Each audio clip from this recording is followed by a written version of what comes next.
Yung kanyang baby, sabi niya, anak, dapat lagi kang makikinig sa akin. Yan, may friend kang fish? Ay, wala. Ako din wala. Ah, wow, may fish pala sila. Ayun, parang yung goldfish yan, pero anong kulay nun? Blue fish nga lang, hindi siya gold. Ayan, may isang goldfish. Ano at yung goldfish ngayon? Yung baby na goldfish ay hindi siya nakikinig sa kanyang magulang. Pag may sinasabi ang kanyang mami na fish, hindi siya sumusunod. Tapos may isang fisherman na nagpunta doon sa kanilang tirahan.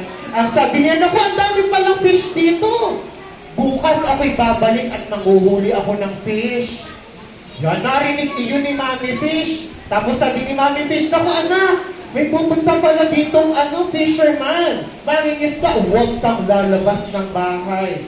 Pag lumabas ng bahay, ano kayang mangyayari? At kinabukasan, bumalik na nga yung mangingisda yung fisherman. Pero itong batang fish, siya ay lumabas ng bahay. At ano kayang nangyari dun sa baby na fish? Very good. Siya ay nahuli ng mangingisda. At anong gagawin kaya ng fisherman doon sa fish na baby? Naku, lulutuin muna bago kakainin. Kakainin agad din.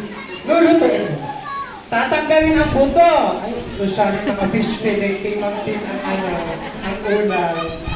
Tatanggalin ang tinik bago kainin. Yan. Ano palang dapat gawin? Ayan, hindi kakainin ng buto. Anong mangyayari kapag hindi sumusunod sa mga magulang? Papaluin. Sinong namamalo dito? Nanana. Ikukulong sa kwarto?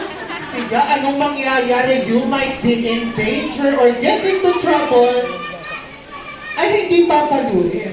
Hindi pinapalo ng mga tabing na bubo mo si mami namamalo.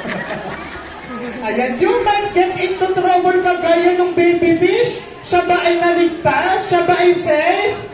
Hindi po. Kaya dapat nakikinig sa mga magulang. Sino dito nasunod sa magulang?